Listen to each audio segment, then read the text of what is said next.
and say hello to Harley. Harley is a cat that has come back to us. Was fostered out for a while. The gentleman who had Harley is moving out of town and couldn't take the cat with him. So he's back with us. And Harley is a great cat. And I'll give you a little bit of history on him right now. But I'll put him down now so he can do a little bit of wandering. He just came out of his kennel. Now Harley, when we originally got Harley, he was a novelty here. He was our shaved cat. He was matted so badly that we had to have him shaved. All he had left was hair around his head, his tail, and mucklucks, basically. And he was a novelty. We felt sorry for him for the longest time until somebody finally came and fostered him. And now he's back ready to be fostered or adopted. And he's a great cat. He's very lovable, likes to check things out. I'm not quite sure what he's like with other cats because he's just come back. But he's a good cat. I really like to see him find a home. Now let's get into that. There's a couple of, well, when we ask people to check our animals out, and we're going to talk adoption, we tend to ask them to foster first. And fostering is a pretty good idea, a pretty good thing. We give you food and some litter for cats, and for dogs we'll give you some food. And you have the animal for just free of charge for up to 2 weeks. Gives you enough time to bond, so to speak. And if things work out, you come back and talk adoption, and we've got various prices. We could talk about that when you come in as well, too. And once you adopt them, everything's pretty well good. You get them spayed, neutered, and all their shots. But I have to add that you have to get a city license for them as well, too. Very important you get a city license because all the shots in the world don't matter. If that cat or dog is found out in the street and doesn't have a city license, it ends up back here because we are the city pound as well. And you don't get that animal out of here until you get a city license, and that's pretty well the reality of the story. Now let's go back to the city pound bit here. We are also the city pound. Half our kennels belong to the city, and the city has the right after 72 hours to start euthanizing the animals that they bring in. Essentially, the reason being we only have so many kennels. This is springtime, coming into summer, busy time of the year. And as more animals come in, they have to make room, and after 72 hours, they can start to euthanize. So if you're missing an animal, make sure you give us a call as quick as you can. And also, if you're missing an animal, we don't have it, give us your name and number. We'll phone you if we get information on that animal. And if not, just come down, check us out at 27 Nelson Road here, and we'll see if we can line you up with, sometimes they have tattoos that we don't get to for a day or two. Typically, when a cat comes in, it's a little bit traumatized, and for a day or two, we may not be able to grab the ear and take a look, see if it's got a tattoo. We might be able to wand it and see if it's got a microchip, but to get a really in-depth look at that cat is sometimes pretty hard because they'll typically hide in their, of all places, litter box for a day or two.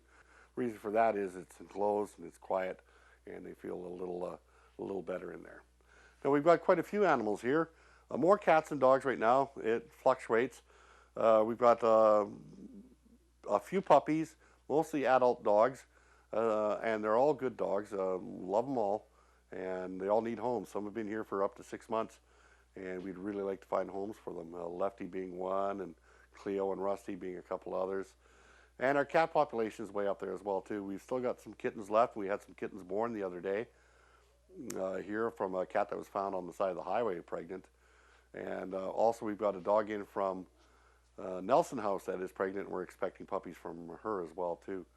So we will be maxed out a little bit more here with quite an assortment of animals, cats and dogs and kittens and puppies. So if you're interested and you're in the market, please come check us out. Like I said, we're open Monday to Saturday and various hours. Give us a call, 778-3513, or check us out on our website as well, too, or check us out on Facebook.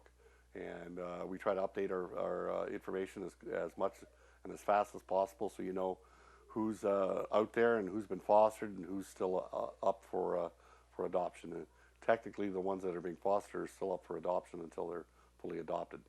So that's the information there. We're always looking for volunteers. Volunteers help us relieve the stress on these animals. My coworker Mitch and myself don't have the time to go looking after these animals and spending time with them, although we'd love to. We just don't have the time. There's 1,001 things to do.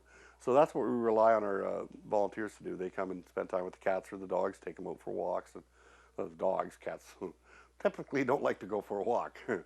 But they spend time with the animals, and that relieves the stress on the animals quite a bit. And you know what? If you haven't done it before, spending time with these animals relieves your stress as well too. It's a very comforting feeling. It's a mutual thing. So come down, fill out a form. You have to be 16 years or older to volunteer here, unless if you're under that, you have to be accompanied by a parent.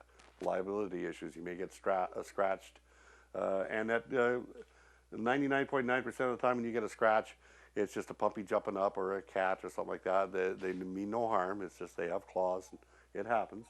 It happens almost every day with me. They're playing around with them and stuff like that. So, but you get used to it, and once again, it's not their fault. So if you're in the mindset to volunteer, please do so. We could always use your help.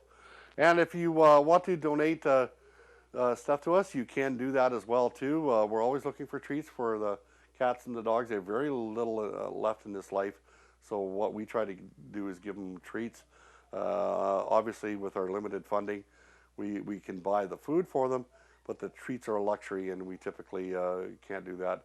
Glenda, the shelter manager, and myself managed to buy some every payday for ourselves. Each and other's payday, we'll pick up some treats.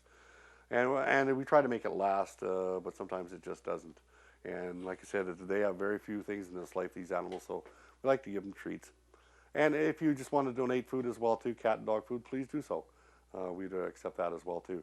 If you want to donate some cash, please do so as well. Just remember that we are a charitable tax organization, and we will issue a charitable tax receipt too, so you can keep that in mind. And that's pretty well it. Harley's out wandering around in the office right now. Somewhere over there is probably checking things out, checking out his file or something like that. Or pictures of the female cats. Oh, there he is. He's coming around the corner. So until next time, have yourself a wonderful day. Also remember, this is the end of the line for these cats and dogs. They have no place else to go, just here at the Society. So if you can help us out, please do so. Talk it over with your family. Make a firm decision. Don't do it at the spur of the moment. And if you can, please help us out. And until next time, my name is Len Trubisky. I'm the administrator here. Have yourself a wonderful day. And here's Harley over there. Harley! Hi there, pretty girl. Pretty boy, sorry.